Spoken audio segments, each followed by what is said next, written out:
దేవుని మాటలు నేర్చుకుందామండి. ముందుగా ప్రార్థన చేసుకుందాము. ప్రార్థన. మహాపరిశుద్ధుడు, ప్రేమ స్వరూపువైన మా తండ్రి, మా దేవ, మా నాయన, మా ప్రభువా, నీకే కృతజ్ఞతాస్తుతులు, స్తోత్రం తండ్రి. నాయన, కొద్ది నిమిషాలు మీ మాటలు వినడానికి మీరు సిద్ధపడుతుండగా మీరే మీ సత్యవాక్యమును బోధించి సహాయం చేయమని, మీ యందు వినుసున్న మాటలు విడిచిపెట్టక మా మనసులోను హృదయంలోను పదిలం చేసుకుని భద్రపరచుకొని మీ మాట ప్రకారం జీవించే కృప నాకు దయచేయమని, సమస్త విషయాలు మీరే మాకు తోడుగా ఉండి నడిపించి మా స్తుతుల ద్వారా మీరే ఘనత మహిమ ప్రభావం పొందుకోమని యేసయ్య ఉన్నతమైన నామమున ప్రార్థించి స్తుతించి అడిగి వేడుకొనుచున్నాను పరమ తండ్రి, ఆమేన్. ఈరోజు వాక్య భాగము యోహాను సువార్త 14వ అధ్యాయము 6వ వచనము. యేసు నేనే మార్గమును సత్యమును జీవమును, నా ద్వారానే తప్ప ఎవడునూ తండ్రి వద్దకు రాడు. అంటే యేసు క్రీస్తు ప్రభువారు చెబుతున్న మాట ఏంటంటే, నేను ఏ మాటలు అయితే చెబుతున్నానో ఆ మాటలు మీరు విని విశ్వసించి నమ్మి మారు మనసు కలిగి మార్పు చెంది రక్షణలోనికి వచ్చి రక్షణ పొంది ఉన్న తర్వాత మీకు ఏదైతే సత్యవాక్యము బోధించబడుతుందో ఆ వాక్యానుసారమైనటువంటి మార్గములో ప్రయాణిస్తే తప్ప మరెవడును తన యొక్క సొంత ఆలోచన చొప్పున కానీ సొంత మార్గంలో చొప్పున కానీ ఈ లోకాన్ని విడిచి చనిపోయిన తర్వాత పరమును చేరాలంటే, పరలోకములోనికి రావాలంటే ముందుగా నన్ను ఎరిగి ఉండాలి, లేక నాకు తెలిసి ఉండాలి అని చెబుతున్న మాట కదా. యేసు ప్రభువారు ఈ లోకానికి ఎందుకు వచ్చిండు యేసు ప్రభువారు ఈ లోకానికి? నశించిన దాన్ని వెతికి రక్షించడం కొరకై మనిషి కుమారుడు లోకానికి శరీరధారిగా వచ్చిన్నాడని చెప్పిన మాటలను మనం అనేక మార్లు విని ఉన్నాం. అవును కదా, అనేక మార్లు విని ఉన్నాం. ఎందుకే ఆయన వచ్చిందంటే, మానవుని యొక్క ఆత్మ నశించిపోతుందంట. ఎవరి ఆత్మ? మానవుని యొక్క ఆత్మ నశించిపోతుంది. ఆ నశించిపోతున్న ఆత్మను వెతికి రక్షించడం కొరకు ఆయన మనిషి కుమారుడుగా, మనిషిగా ఈ లోకానికి శరీరధారిగా వచ్చిండంట కదా.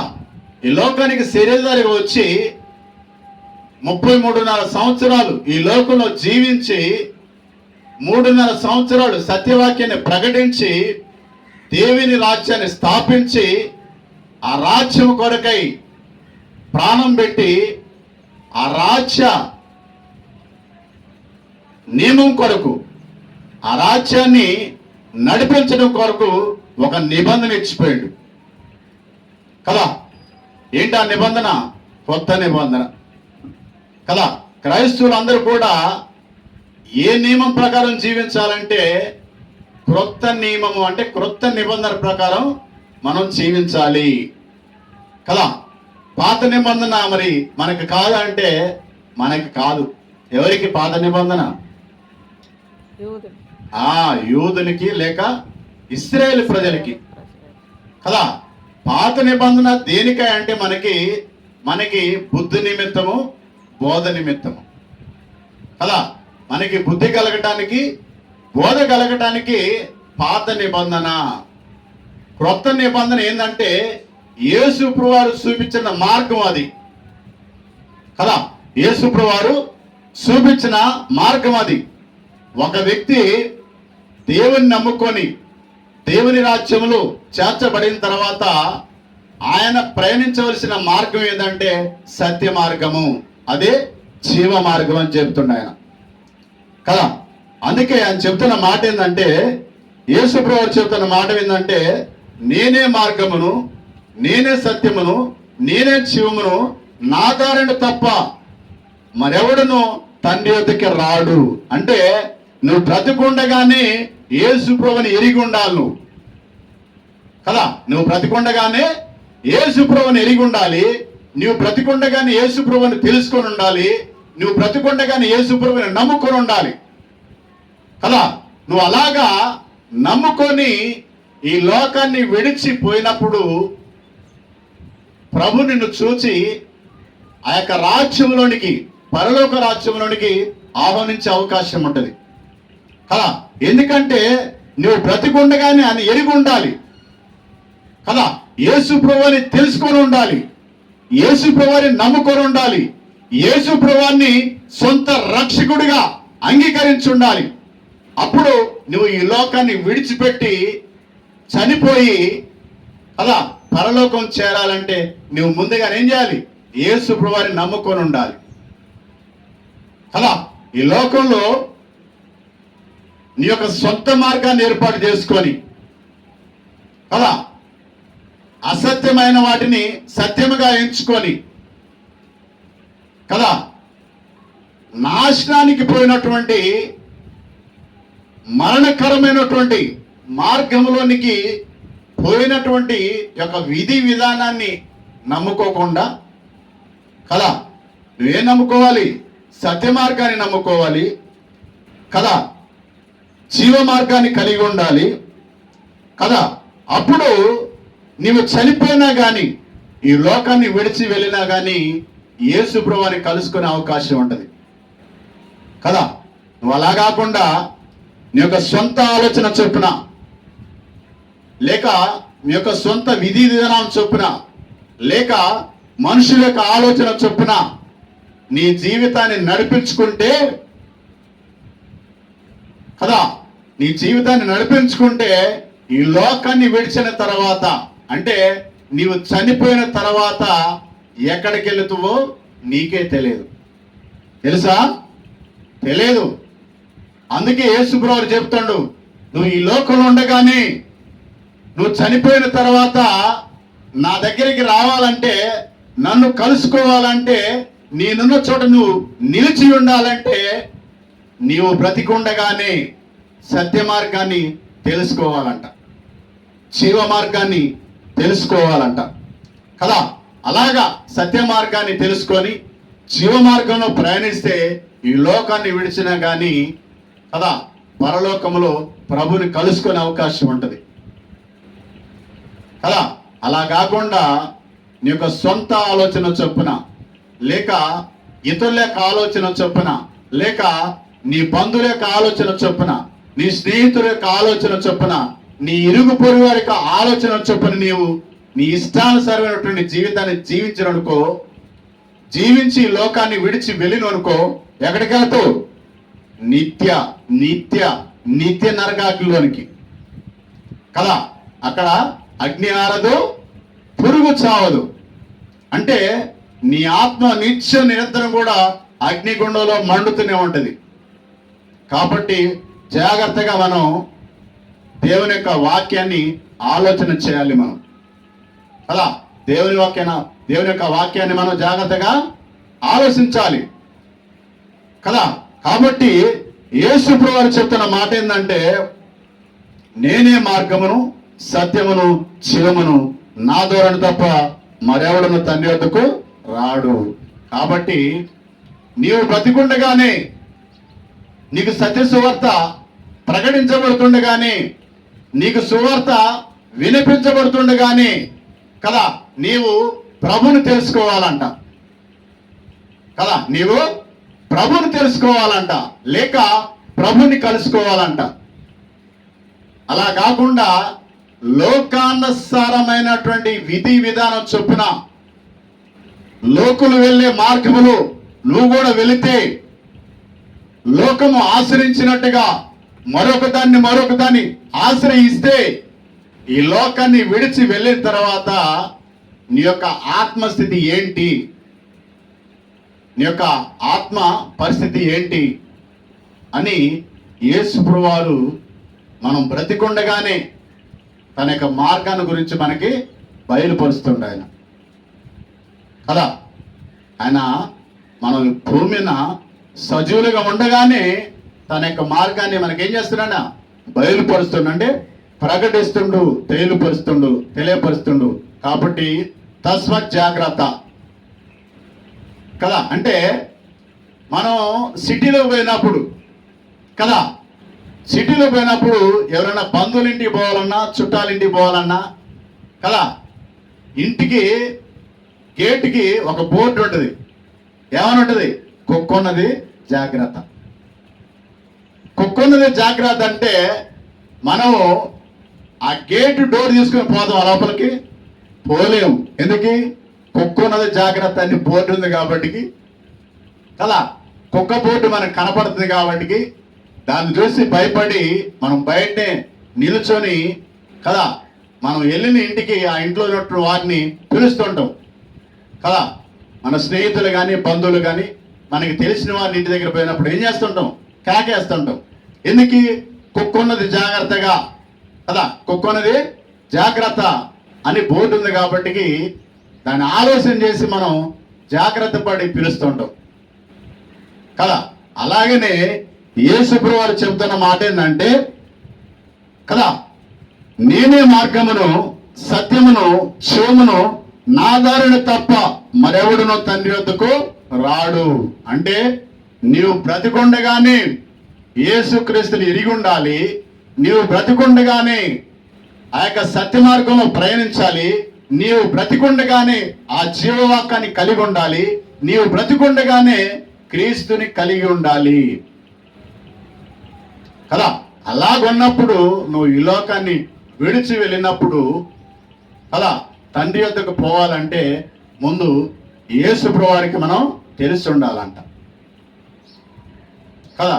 కాబట్టి ప్రభు చెప్తున్న మాట ఏంటంటే, నువ్వు బ్రతికుండగానే నీ మార్గాన్ని ఒకసారి ఆలోచించు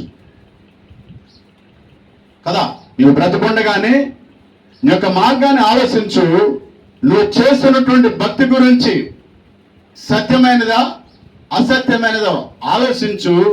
నువ్వు బ్రతికుండగానే నీ భక్తి నీకు జీవనం అంటే ఆ జీవితాన్ని కదా, జీవనం ఇచ్చిద్దా అంటే ఆ మరణం లేనటువంటి ఆ జీవాన్ని ఇచ్చిద్దా లేదని నువ్వు బ్రతికుండగానే ఆలోచన చేసుకొని కదా, దేవుడు తన యొక్క వాక్యం ద్వారా మనకి సెలవిస్తున్నాడు కదా. ప్రభు మనకి చాలా క్లియర్గా స్పష్టంగా చెప్తుండు, నీవు బ్రతికుండగానే తెలుసుకో కదా, నువ్వు బ్రతికుండగానే సరి చూసుకో కదా, నువ్వు బ్రతికుండగానే జీవంని కలిగి ఉండని దేవుడు తన వాక్యం ద్వారా మనకి తెలియపరుస్తున్నాడు కదా. ఏ మార్గంలో ప్రయాణించాలి మనం? సత్య మార్గంలో మనం ప్రయాణించాలి. జీవవాక్యాన్ని మనం చేతబట్టుకొని ఈ లోకంలో ప్రయాణించాలని దేవుడు తన లేఖల ద్వారా మనకి తెలియపరుస్తున్నాడు. సరే, ఇంకో చిన్న చూసుకుందాం. అపోస్తల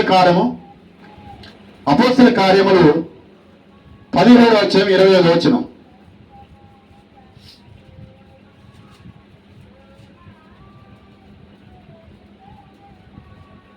అపోస్తల కార్యములు 17వ అధ్యాయం 25వ వచనం. ఆయన అందరికీ జీవమును, ఊపిరిని, సమస్తము దయచేవాడు కనుక తనకు ఏదైనాను కొదవి ఉన్నట్టు మనుషుల చేతులతో సేవింపబడువాడు కాడు. అంటే ఈ భూమి ఉన్నటువంటి కదా సమస్త జీవరాశులకి, సమస్త మానవాళికి జీవాన్ని దయచేసేవాడు అంట. ఆయన ఏం దయచేసేవాడు? జీవాన్ని దయచేసేవాడు కదా. సమస్త మానవాళికి, సమస్త జీవరాశులకి జీవాన్ని దయచేసేవాడు. కాబట్టి నేను మనుషుల యొక్క చేతు పనులతో నేను ఎలాగ సేవింపబడగలను అంటున్నా. అంటే మనుషుల చేత తయారు చేయబడినటువంటి విగ్రహముల చేత కదా నేను ఎలాగా ఆరాధింపబడగలను అని ఆయన అడుగుతున్న మాట అన్నమాట కదా. ఎందుకంటే దేవుడు జీవము కలిగిన వాడు కదా. దేవుడు జీవము కలిగిన వాడు. ఆయన సజీవుడైన దేవుడు కదా. సజీవుడైనటువంటి దేవుణ్ణి నువ్వు ఎలాగా మృతులలో వెతుకుతావు, లేక విగ్రహములలో వెతుకుతూ అని ఆయన క్వశ్చన్ చేస్తుండ మనకి కదా. ఇప్పుడు విగ్రహములు ఎవరు తయారు చేస్తారు? మానవులు కదా. మానవుని యొక్క చేతి చేత విగ్రహము తయారు చేయబడింది కదా. ఆ విగ్రహం తయారు చేయబడ్డప్పుడు ఆ విగ్రహములో దేవుడు ఉంటాడా? ఉండడు. ఆయన చెప్తున్న మాట అదే. ఆయన అందరికీ జీవమును ఊపిరిని సమస్తమును దయచేవాడు కనుక తనకి ఏదైనాను కొలవ ఉన్నట్టు మనుషుల చేత సేవింపబడివాడు కాడు. అంటే మనుషులు చేసినటువంటి విగ్రహాలలో ఉండి ఆయన పూజలు అందుకునేవాడు కాడు కదా. యేసుప్రభువు ఎవరు? జీవాధిపతి, జీవము కలిగిన దేవుడు కదా. జీవము కలిగిన దేవుణ్ణి నువ్వు ఎలాగ ఆరాధించాలి? ఆత్మతో సత్యముతో ఆరాధించాలి కదా. ఆత్మ అనగా హృదయం పూర్వకంగా కదా, మనస్పూర్వకంగా నీ పూర్ణ హృదయంతోనూ కదా, నీ పూర్ణ వివేకంతోనూ, నీ పూర్ణ బలంతోనూ, నీ పూర్ణ ఆత్మతోనూ సేవించాలి. అలాగనే వాక్యం అనగా సత్యం కదా. వాక్య ప్రకారంగా నీవు దేవుని ఆరాధించాలంట. ఎందుకే? దేవుడు జీవము కలిగిన వాడు కనుక, ఆయన జీవాధిపతి కనుక ఆయన ఆరాధించేవారు ఆత్మతో సత్యముతో ఆరాధించాలని దేవుడు తన లేఖల ద్వారా మనకి తెలియజేస్తున్నాడు కదా. యేసు ప్రభువుని ఎలాగ ఆరాధించాలి మనం? ఆత్మతోనూ సత్యముతోనూ ఆరాధించవలసిన వారేనని దేవుడు తన లేఖల ద్వారా మనకి తెలియపరుస్తున్నాడు కదా. అంటే ఒక వ్యక్తికి జీవం అంటే ఊపిరి ఉంటేనే బతకగలుగుతుంది కదా. ఒక వ్యక్తి ఏం చేయాలి? ఉచ్ఛ్వాస నిశ్వాస తీసుకోవాలి. అంటే గాలి పీలుస్తూ ఉండాలి, గాలి వదులుతూ ఉండాలి కదా. అలాగా ప్రక్రియ జరిగినప్పుడే ఆ మనిషి బ్రతుకుతుడు కదా. అలాగా ఒకసారి గాలి పీల్చుకోవడం కానీ గాలి వదలటం కానీ ఆగిపోతే ఏమైంది? చనిపోతాడు కదా. ఒక వ్యక్తి నిమిషానికి 18 సార్లు అంట గాలిని తీసుకోవాలంట, గాలిని వదిలేయాలంట కదా. అలాగా ఉన్నటువంటి మానవుడు సజీవుడు కాబట్టి, సజీవంగా ఉన్నటువంటి మానవుడు కదా జీవాధిపతి అయినటువంటి జీవం కలిగినటువంటి దేవుణ్ణి కదా ఎలాగ ఆరాధించాలి? ఆత్మతో సత్యముతో ఆరాధించాలని దేవుడు తన లేఖల ద్వారా మనకి తెలియపరుస్తున్నాడు కదా. సరే, ఇంకో వచనం చూసుకుందాం. యోబు గ్రంథము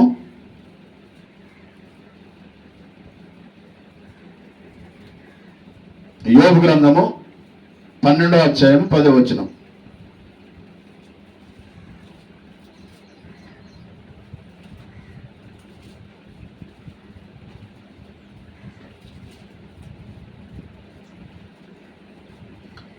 జీవరాశులు ప్రాణమును మనుషులందరి ఆత్మలను ఆయన వశమున్నవి కదా.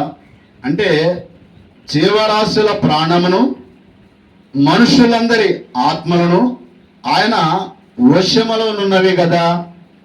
అంటే జీవరాశుల యొక్క ప్రాణం అంట, మనుషులందరి యొక్క ఆత్మ అంట ఆయన స్వాధీనంలో ఉన్నదంట కదా. అంటే ఒక వ్యక్తి చనిపోవాలన్నా కదా, ఒక వ్యక్తి ఎక్కువ రోజులు బ్రతకాలన్నా ఎవరి చేతిలో ఉంది? దేవుని చేతుల్లోనే ఉంది కదా.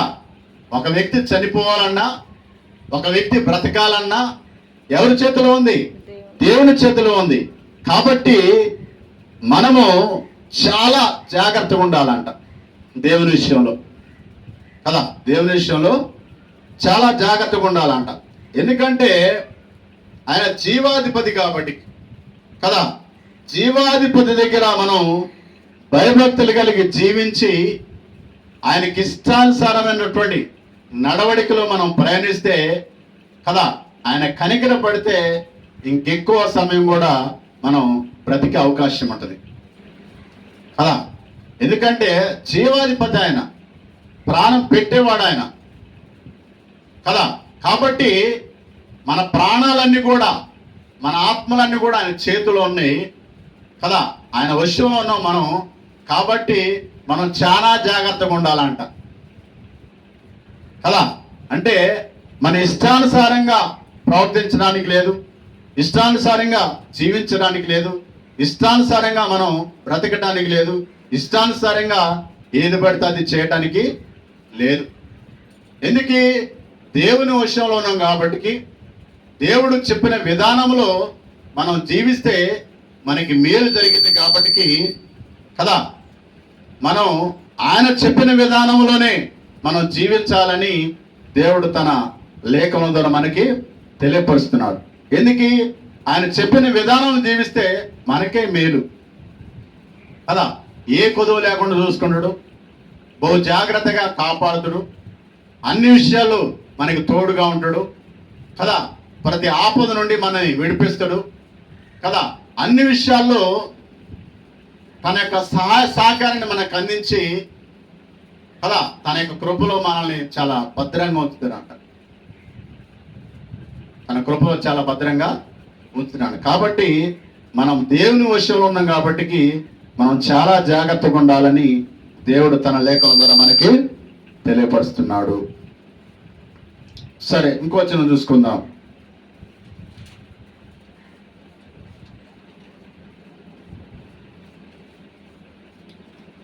ఆదికాండము 12వ అధ్యాయము 1-2 వచనాలు చూసుకున్నట్లయితే, ఆదికాండము 12వ అధ్యాయము 1-2 వచనాలు. యెహోవా, నీవు లేచి నీ దేశము నుండి, నీ బంధువుల వద్ద నుండి, నీ తండ్రి ఇంటి నుండి బయలుదేరి నేను నీకు చూపించు దేశమునకు వెళ్ళుము. నిన్ను గొప్ప జనాముగా చేసి నిన్ను ఆశీర్వదించి నీ నామమును గొప్ప చేదును, నీవు ఆశీర్వాదంగా నుందువు కదా. అంటే దేవుడు అబ్రహామును పిలిచిండు. ఎక్కడి నుంచి? తన యొక్క ఇంటిలో నుండి, తన గ్రామంలో నుండి కదా, తన దేశంలో నుండి కదా. దేవుడు పిలిచిండు. తన ఇంటిని వదిలి, తన బంధువులను వదిలి, తన గ్రామాన్ని వదిలి, తన దేశాన్ని వదిలి కదా, తన యొక్క రక్త సంబంధికులందరినీ కూడా వదిలి దేవుడు చూపిస్తున్నటువంటి దేశానికి ఆహ్వానించాడు కదా. అలాగా అబ్రహాము దేవుని మాట నమ్మి తనకు కలిగి ఉన్న సమస్తాన్ని కూడా వదులుకొని, బంధువులను వదులుకొని, రక్త సంబంధికులను వదులుకొని, ఉన్న ఊరిని, ఇల్లు వాకిలను వదులుకొని, దేశాన్ని విడిచి దేవుడు చెప్పిన విధంగా దేవుని యొక్క పిలుపు మేరకు ఆ దేశానికి వచ్చినప్పుడు కదా, ఏ దేశానికి? కానాను దేశానికి వచ్చినప్పుడు దేవుడు అద్భుతంగా, ఆశ్చర్యకర రీతిగా అబ్రహామును దీవించాడు. దీవించాడా లేదా? దీవించాడు. దీవించి ఆశీర్వదించి అనేక జనములకు ఆయన తండ్రిగా ఉన్నాడు ఇప్పుడు కదా. క్రైస్తవుల యొక్క విశ్వాసానికి మూల పురుషుడు ఎవరు? అబ్రహాం గారే కదా. విశ్వాసులకు తండ్రి ఎవరు? అబ్రహామే. అవును కదా. అంటే దేవుడు నమ్మదగిన వాడు, ఆయన మాటిస్తే తప్పేవాడు కాదు కదా. దేవుడు నమ్మదగిన వాడు, ఆయన మాటిస్తే తప్పేవాడు కాదు. అలాగనే అబ్రహాం కూడా దేవుని మాట నమ్మి కదా ఆ దేశాన్ని విడిచొచ్చినప్పుడు అద్భుతంగా దీవించబడినట్టుగా, ఆశీర్వదించబడినట్టుగా, అభివృద్ధి చెందినట్టుగా మనం ఇక్కడ చూస్తున్నాం లేఖనాలు కదా. అలాగనే ఈ లోకంలో జీవిస్తున్నటువంటి మనం కదా, దేవుని కలిగి ఉంటే, దేవుడు మనతో ఉంటే, దేవుడు మనలో ఉంటే, దేవుడు మన పక్షాన్ని ఉంటే మనకు అసాధ్యమైనది ఏది ఉందా? ఏమి లేదు. సమస్తం సాధ్యమే కదా. కాబట్టి దేవుని యందు మనం కదా భయభక్తులు కలిగి జీవిస్తూ దేవుడు చెప్పిన విధానంలో మనం ప్రయాణించాలంట కదా. దేవుని యొక్క మార్గంలో మనం ప్రయాణించాలంట. అలాగా ప్రయాణించినప్పుడు ఈ లోకాన్ని విడిచి కదా పరమను చేరినప్పుడు ఆయన కలుసుకునే అవకాశం ఉంటుంది కదా. అలా కాకుండా మన ఇష్టానుసారంగా మనం మన యొక్క జీవితాన్ని జీవించినట్లయితే చాలా వరకు మనం నష్టపోయే అవకాశం ఉంటుందని దేవుడు తన లేఖల ద్వారా మనకి తెలియపరుస్తున్నాడు కదా. ఒక ఊరిలో బాగా కరువు వచ్చింది. ఆ జనులందరూ కూడా బహు కరువుతో ఇబ్బంది పడుతున్నారు, బాధపడుతున్నారు. బాగా లేమిలో బాధపడుతుంటే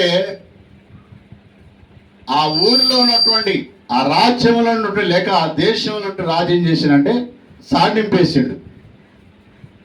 సాడింపేసి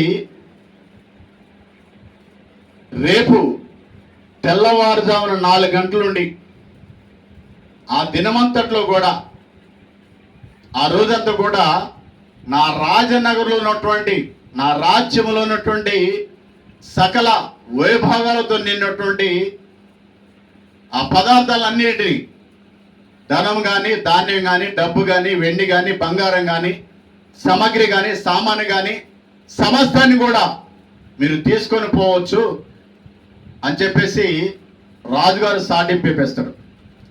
రాజుగారు సాటింపేసినప్పుడు ఆ జనులు ఎప్పుడు 4-5 దాన్ని చూస్తుంటారు వాళ్ళు కదా. ఎందుకు? బహు కరువుతో ఉన్నారు వాళ్ళు, బహు ఇబ్బందులు ఉన్నారు, బహు శ్రమలు ఉన్నారు, బహు కష్టకాలం ఉన్నారు. కాబట్టి వాళ్ళు ఏం చేస్తారు? తెల్లవారి 4 ఎప్పుడైతే అని కాచుకొని చూస్తారు కదా. ఈలోగా సమయం రానే వచ్చేసింది. రాజుగారు ఏ టైం అయితే చెప్పిండో ఆ టైము రానే వచ్చింది. 4 గంటల అన్న కాడ నుంచి జనము 1 గంట కాడ నుంచి క్యూ కట్టరు. ఎందుకు? రాజుగారి యొక్క ఆ రాజ దర్బార్ తలుపులు ఎప్పుడు తీస్తారా, ఆ దర్బార్లోనికి ఎప్పుడు ప్రవేశించాలా, ఎక్కడ ఏం వస్తువు ఉంటుంది, ఎక్కడ ఏం తెచ్చుకోవాలి, ఏది మనకు అవసరము, ఏది మనకు ఉపయోగపడుతుందని చెప్పేసి జనులు క్యూ కట్టారు కదా. క్యూ కట్టగానే ఎప్పుడైతే 4 కాగానే రాజుగారు గడి ఓపెన్ చేపిస్తాడు కదా. గడి ఓపెన్ చేయగానే జనులందరూ గుంపులుగా ఆ రాజనగర్లో పడి దొరికిన ప్రతి దానిలో కూడా ఆ దోచుకొని తీసుకొని పోతుంటారు. అలాగా తీసుకొని పోతుంటే ఈలోపు ఇక జనం ఎక్కడ చూసినా కిక్కిరిసిపోతారు.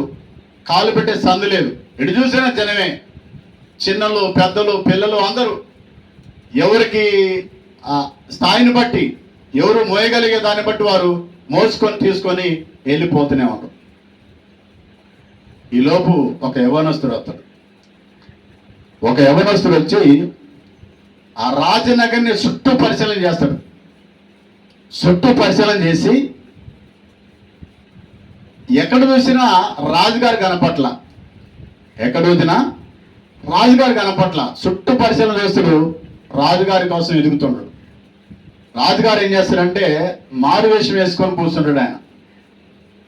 ఎందుకంటే రాజుగారిని చూస్తే భయపడి మరి తీసుకొని పోలేరుగా, సామగ్రిని దోచుకొని తీసుకొని పోలేరుగా. ఎందుకంటే రాజుగారు మరి ఏమన్నా పట్టుకొని మరి శిక్షిస్తారన్న భయానికి జనులు భయపడతారని రాజుగారు ఏం చేసిందంటే మారువేషం వేసుకొని, ముసలివాడు వేసుకొని ఒక కుర్చీ వేసుకొని, కుర్చీ మీద కూర్చొని కర్ర పట్టుకొని ఆ వచ్చేవారిని, పోయేవారిని, ఆ వెతుకులు వాడుతున్న వారిని, దోచుకొని తీసుకొని వెళ్తున్న వారిని సమస్తాన్ని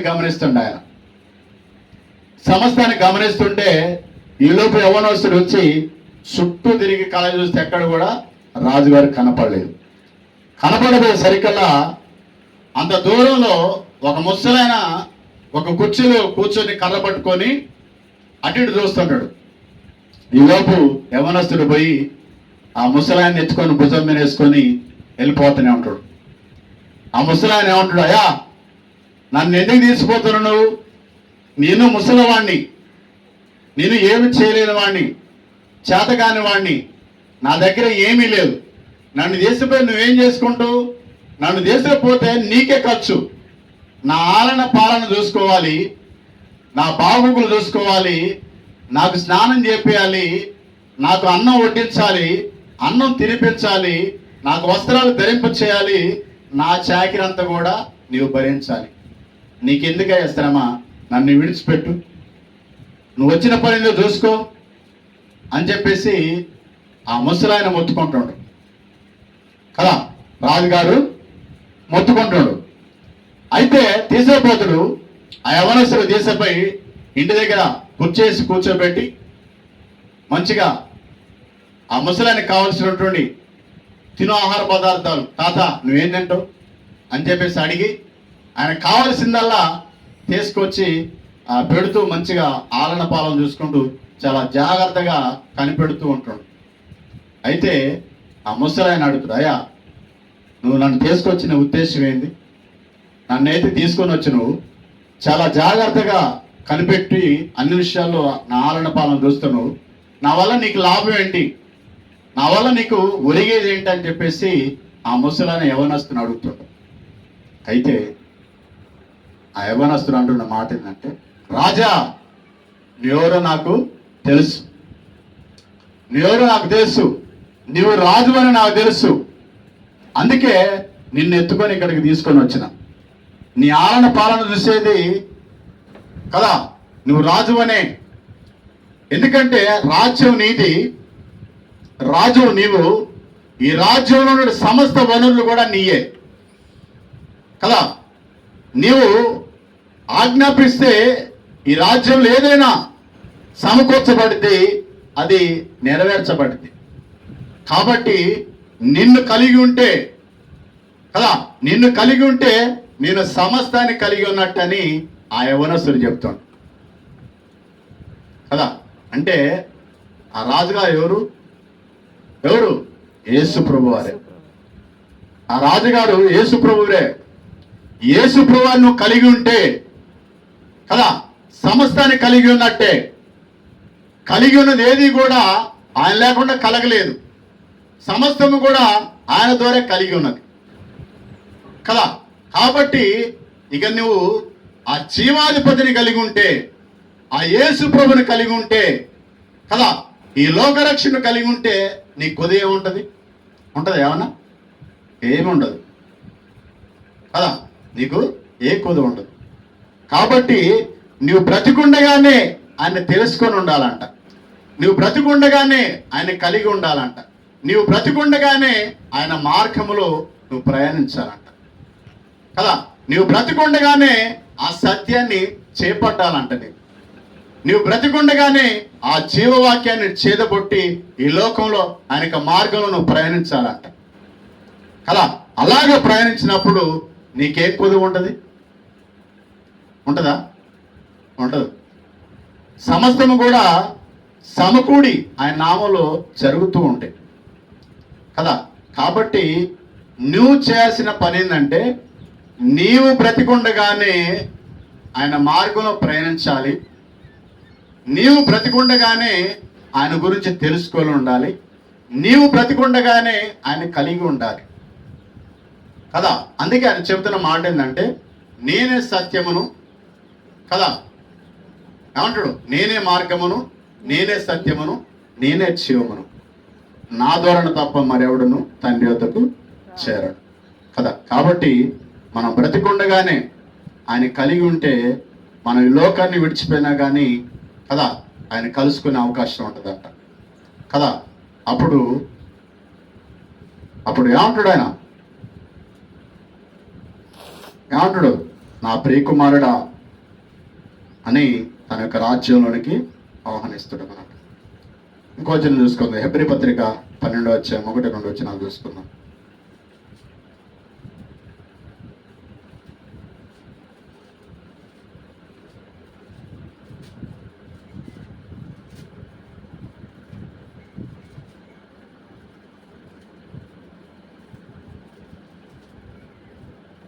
ఇంత గొప్ప సాక్షి సమూహం మేఘం వలె మనల్ని ఆవరించి ఉన్నందున మనం కూడా ప్రతి భారమును సులువుగా చిక్కులు పెట్టు పాపమును విడిచిపెట్టి విశ్వాసమును కలుపుతూ దానిని కొనసాగించేవాడినైన యేసు వైపు చూచుచు మన ఎదుట ఉంచబడిన పందెంలో ఓపికతో పరిగెత్తుతాము. అంటే దేవుడు కదా, యేసుక్రీస్తు ప్రభువారు ఈ లోకంలో అనేకుల్ని తన యొక్క భక్తుల్ని మనకి మాదిరిగా ఉంచిపోయిందంట కదా. అనేకుల్ని మనకి మాదిరిగా ఉంచిందంట. పెద్ద సాక్షి సమూహమే మన ఎదుట ఉంచిపోయిందంట. కాబట్టి ఈ యొక్క విశ్వాస యాత్రలో, ఈ యొక్క విశ్వాస జీవితంలో, ఈ ప్రయాణంలో మనం బహు జాగ్రత్తగా కదా ప్రభు మార్గంలో కొనసాగాలంట. ఎందుకంటే సులువుగా చిక్కులు పెట్టు పాపము కదా విడిచిపెట్టాలంట. ఈ లోకంలో చాలా సులువుగా, చాలా తేలిగ్గా, సునాయాసంగా చిక్కులు పెట్టే పాపాలు నేను చెప్తాడు కదా. అందుకే ప్రతి పాపం నుంచి మనం దాటిపోవాలంట. ప్రతి పాపం నుంచి మనం దాటిపోవాలంట కదా. అది కోపం కానీ ఇంకోటి ఏదైనా కానీ, ఏదైనా సరే దాన్ని చాలా సులువుగా, తేలిగ్గా, సునాయాసంగా దాటి ప్రభువుని చేరుకోవాలంట కదా. ప్రభువుని చేరుకున్నప్పుడు ఆ నిత్యము సంతోషం ఉంటుంది కదా. ప్రభు మనతో ఉన్నప్పుడు, మనం ప్రభులో ఉన్నప్పుడు ఎలా ఉంటుంది మనకి? నిత్యము సంతోషము, ఆనందదాయకమే కదా. ఇంకెన్నటికి నీ దుఃఖము, వేదన, బాధ ఏమి ఉండవా? ఉంటే ఆ దేవుని రాజ్యంలో ఏమి ఉండవు. పరలోక రాజ్యం ఏముంటుంది? నిత్యము సంతోషమే, నిత్యము ఆనందమే. కాబట్టి మనం బ్రతికుండగానే ఆ జీవాధిపతిని కలిగి ఉండాలని తెలియజేస్తూ ఈ వాక్యాన్ని ఎంతటితో ముగిస్తున్నాను. మీ అందరికీ వందనాలు. ప్రార్థన చేసుకుందాం.